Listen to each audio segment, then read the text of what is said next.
não pode ser dito, né? Então eu vou retomar algumas questões assim mais básicas para a gente ir pensando essa temática.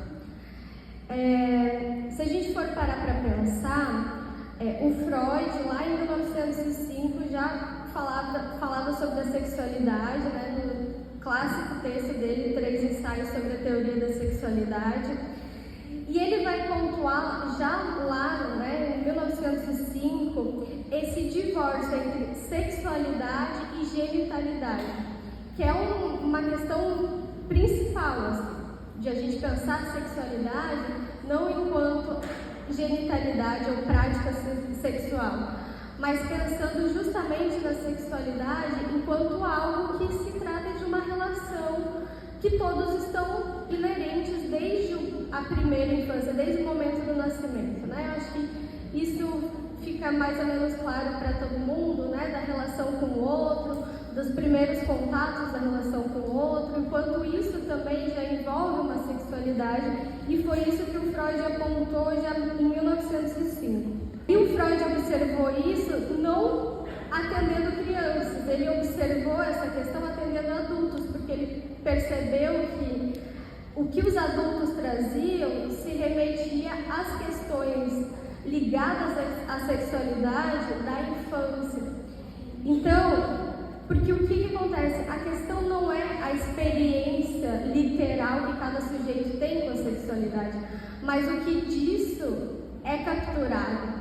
Então, sempre a partir do que é capturado pelo outro que vai se ficar esses resquícios. Então, justamente essas marcas que o outro coloca, que delimita e vai criando um corpo.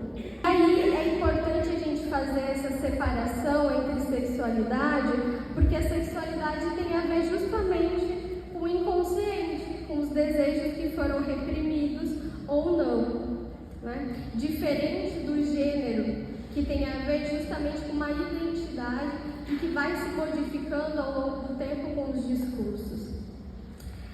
Uma barreira muito importante e significativa que a gente tem hoje para discutir a sexualidade, e é isso que está discutido mais especificamente nesse artigo que eu citei, que é a questão da ideologia de gênero. E aí, justamente, a gente entende que a ideologia de gênero é uma falácia, porque o que existe são estudos sobre gênero, não uma ideologia de gênero, né? Mas a gente sabe o quanto a sociedade e principalmente grupos religiosos colocaram, né, essa questão do gênero enquanto uma ideologia. E aí, então, essas interrogações iam se impondo e justamente a partir disso, né, a gente já consegue ver os desdobramentos. E aí eu coloco, né, que a questão da sexualidade é uma questão que já é, como eu citei, né, é uma questão que já é abordada desde muito cedo. Então, justamente pensar a sexualidade ou reprimir ou censurar não deixa de fazer com que as crianças se coloquem ou façam as suas questões, né? E aí eu queria trazer uma questão muito interessante que o Freud vai colocar. Em 1907, um colega do Freud remeteu uma carta para ele perguntando o que poderia ser feito com as dúvidas das crianças a respeito da sexualidade.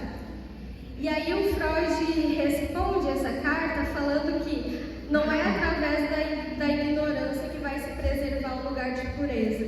Pelo contrário, a ocultação, ela instiga ainda mais a busca pela verdade. Então, eu acho que essa resposta do Freud já nos diz muito, assim, desse movimento de que não é pela ignorância e não é por não falar sobre isso ou tentar ocultar que as crianças vão deixar de ter a curiosidade, que vão deixar de questões. Então, eu acho essa pontuação bastante prudente, assim, para a gente começar a pensar qual que é o lugar, qual que é o papel da educação para a gente pensar a sexualidade, como que a gente pensa a sexualidade dentro da escola. Será que essa é uma grande questão. Será que dentro da escola é o melhor lugar para se falar sobre sexualidade? Essa é uma questão que eu vou deixar aberta para depois ouvir vocês também, né? Qual é o melhor ambiente para a gente pensar isso? E observando, né, como as escolas tratam a sexualidade, a gente pode pensar que justamente normalmente se reprime isso, né? Se reprime, se evita falar. E o que isso contribui? Porque até a Luana tinha me comentado que ela gostaria muito de falar sobre prevenir, né? Prevenir violências principalmente, como abordar isso dentro da escola, como prevenir isso dentro da escola. E aí, esse é o questionamento que eu faço. Como que a gente vai pensar numa prevenção se não tem espaço para falar sobre isso, se não tem momento para o diálogo? Aí a gente pode pensar, tá, mas quem tem que fazer isso são os pais. Isso se fala em casa. Pode ser que sim, eu acho que é um dos lugares que se tem que falar sobre isso. Não deve ser ocultado também isso dentro de casa, mas à medida de que isso também possa circular de uma outra forma. A gente cai em coisas tremendas, assim, a gente abre margem para pensar que é possível uma criança fazer homeschooling, porque, bom, é só passar conteúdo, então qualquer um pode passar o conteúdo para essa criança. Então, eu acho que a gente precisa pensar a escola, precisa pensar os âmbitos educacionais como um lugar em que os conhecimentos podem estar mais abertos, onde as crianças podem colocar mais as suas questões a partir das suas próprias interrogações, a partir do que surgem delas também. Porque o que se costuma ver na escola é que a partir do que o outro quer que as crianças aprendam, que as coisas são ensinadas. Então, normalmente, o professor é quem sabe, vai ali ensinar, e é isso que é consumido, né? E um movimento contrário, o movimento da criança com as suas interrogações e com o seu saber, para também pensar as questões de descobertas e as questões de conhecimento. Eu acho que é uma questão que é importante a gente pensar. O ocultamento do que vem dos alunos, a gente vê qual que é o lugar da transmissão, qual que é o lugar do saber, qual que é o lugar da educação ainda nos dias de hoje. Então, o que está dominando ainda na educação? O que ainda predomina? Qual que é o lugar de quem dentro da educação? Então, eu acho que essas questões, assim, que eu abordei de uma forma mais ampla, né, para a gente discutir alguns conceitos, para a gente separar, isso que eu queria que ficasse claro, né, se não ficou, vocês me informam que a gente coloca, mas o principal, distinguir sexualidade de prática sexual e de genitalidade, que era um trabalho que Freud já vinha fazendo em 1905, e hoje ainda a gente precisa fazer essa separação. Para daí sim, a partir disso, a gente pensar no que pode ser feito. Como a gente abordar esses assuntos? Como abordar as questões de sexualidade com crianças e jovens? E aí eu quero abrir mais para questões do que vocês possam me trazer também, para não ficar tão nesse lugar de depositando muita informação. E aí eu deixo para vocês essas questões, né, de pensar se a escola é um dos lugares que pode falar sobre sexualidade. Quem mais pode falar sobre sexualidade com as crianças e com os jovens? sobre quais são os espaços que a gente pode falar sobre isso. Como que a gente vai falar sobre prevenção em espaços em que normalmente isso é censurado? Eu quero deixar mesmo essas perguntas abertas para a gente fazer essa troca. Eu gostaria muito de ouvir vocês em relação a essas questões, assim. Na escola dos Celso Ramos, no começo até a professora não aceitou muito bem, mas depois ela apoiou muito a ideia. E questionar isso mesmo, tanto das escolas como aonde tem que ser passado. Porque até então, por serem jovens do terceiro ano do ensino médio, a gente achava que eles iriam saber muitas das perguntas que a gente fez, mas pelo contrário. E algumas perguntas eram relacionadas à questão de medicamentos e alguns estavam tomando. Então, fica abertas as perguntas, né? Só gostaria de trazer esse comentário, depois se você quiser falar sobre. E eu vou abrir então, se alguém querer fazer uma pergunta, tá? Só levantar a mão e daí eu vou levar o microfone. Primeiro agradecer a fala, né? Foi muito legal mesmo. E eu fiquei pensando, né, quando vocês falavam, assim, que eu acho que isso está muito longe de ser um problema atual. Você trouxe, Freud já discutiu isso em 1905, e isso é repassado historicamente. Então, por mais que a gente diga, o jovem não sabe sobre a sexualidade, o pai sabe, os avós sabiam.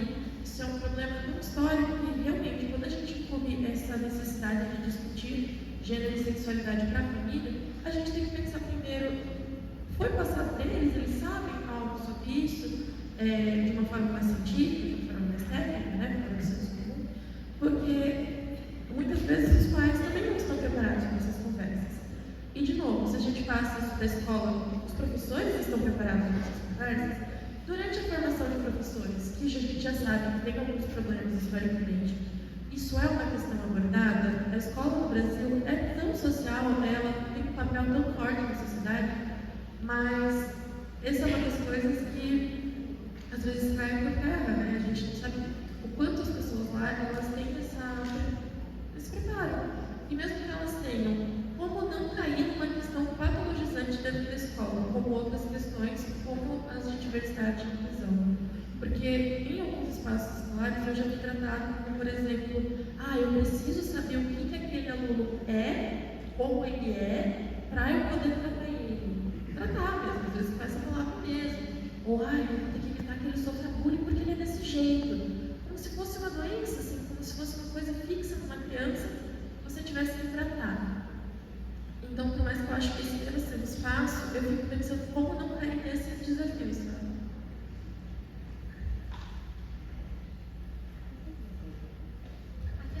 Aqui na frente.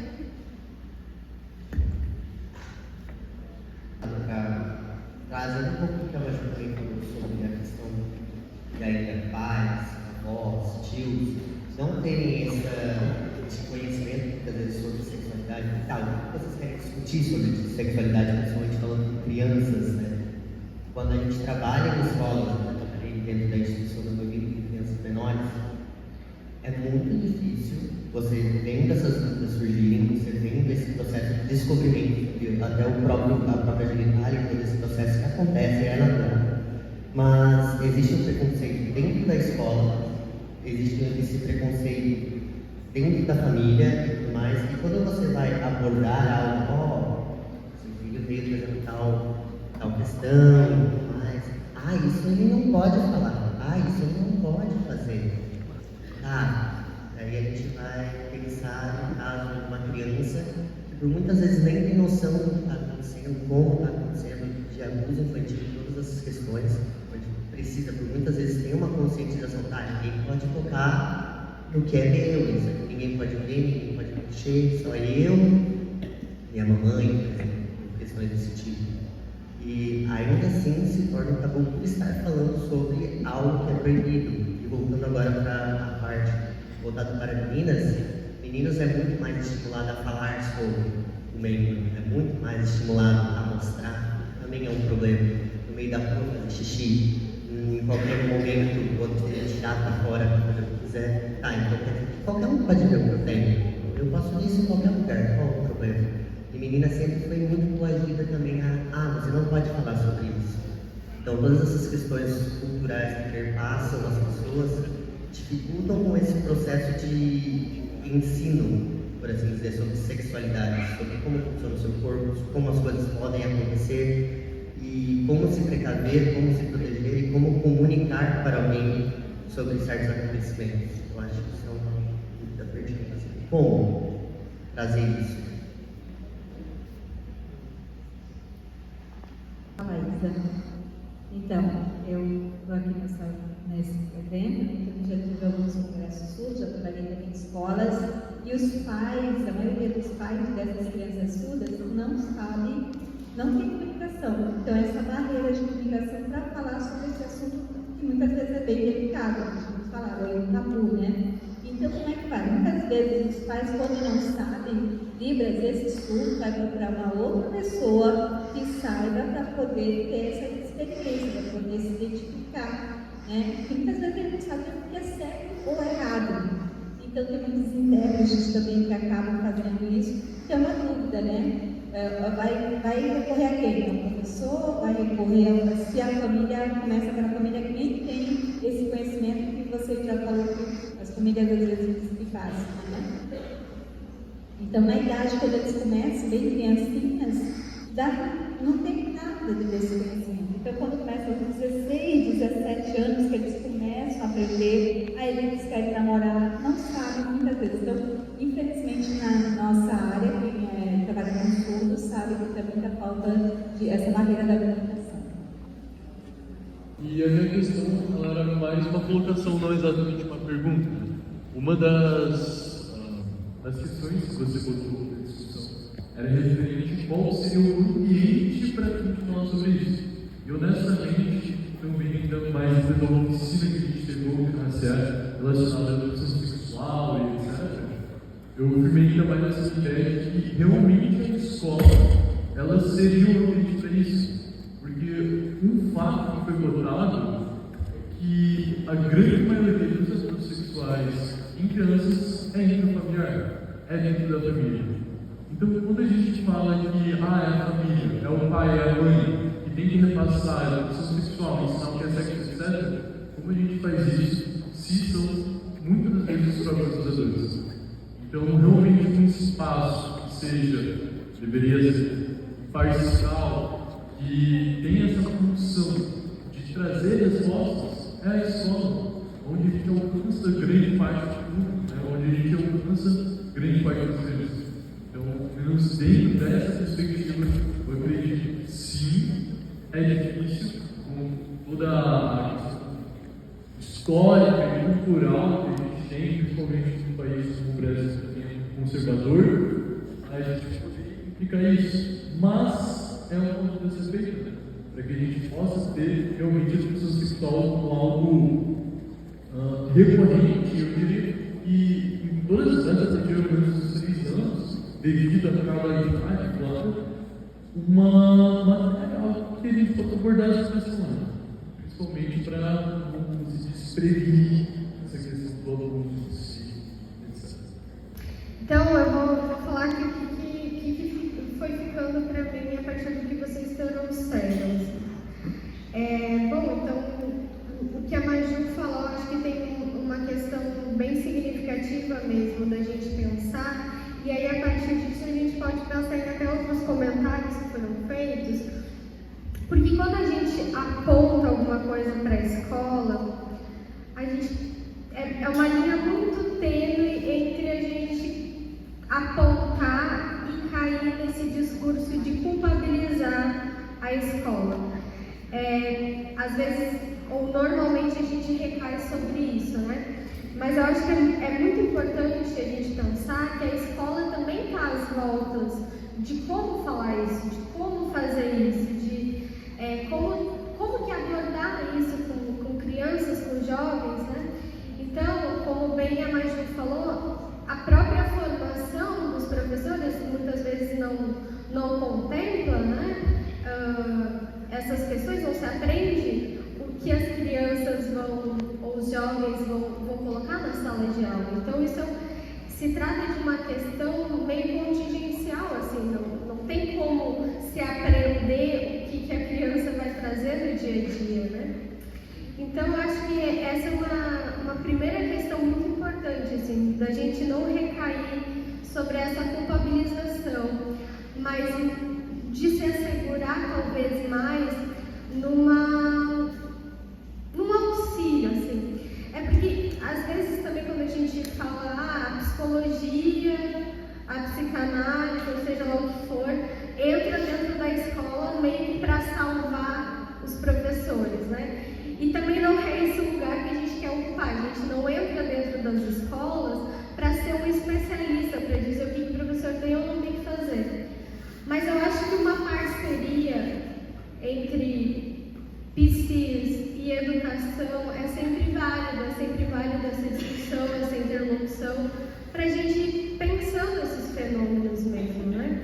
Então, eu acho que essa pontuação é muito importante. E outra questão que eu fiquei pensando, e disso que a Maju colocou, dessa questão justamente da patologização e muitas vezes essa interpretação, assim, de que falar sobre gênero ou algumas questões que possam aparecer, isso pode querer dizer de uma certa orientação sexual, né? E isso já pode ser entendido de uma outra forma, dependendo de quem está ouvindo. Então, eu também coloco essa questão da patologização para a gente pensar esses outros fenômenos mesmo, do que é interpretado disso que muitas vezes se coloca dentro da escola. Essa questão que o colega colocou, né, sobre como a gente pode abordar, né? Como que a gente pode começar? E eu tenho pensado assim que um bom ponto de partida é a partir das interrogações que as próprias crianças colocam, assim, a partir das próprias dúvidas, a partir dos próprios questionamentos. Porque se a gente coloca uma coisa prévia do que está por vir, a gente corre esse risco de interpretar coisas onde não tem, e assim como também deixar de lado essas perguntas, a gente corre um risco seríssimo também. Então, acho que um bom ponto de partida é escutar quais são as dúvidas, quais são as interrogações, o que afinal se quer saber com aquilo, para daí a gente pensar, bom, como que a gente pode fazer então, né? O que é sexo? Tá, mas onde você ouviu falar sobre isso? O que exatamente você quer saber sobre isso? Eu acho que esse é um bom ponto de partida, assim. Perguntar de onde é que isso está surgindo, para daí sim pensar no que pode ser feito, né? Achei interessantíssimo essa questão que a colega aqui da frente colocou, né?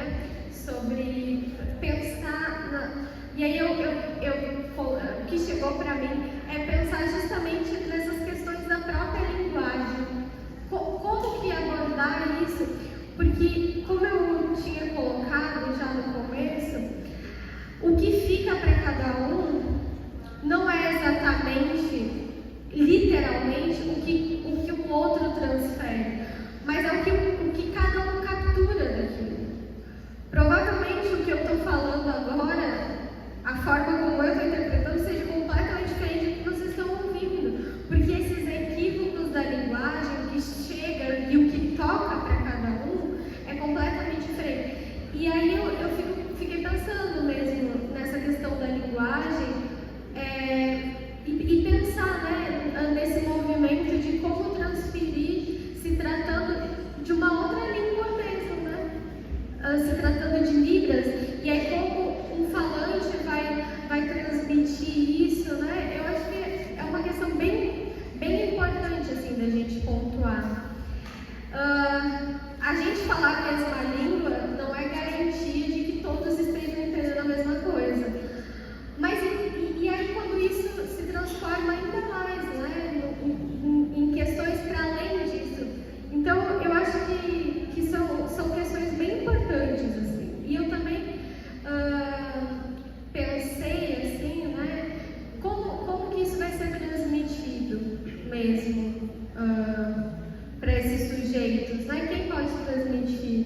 coloca aquilo como uma questão afetiva, como uma questão em outro sentido, bom, teria que ouvir de cada um para a gente pensar, né?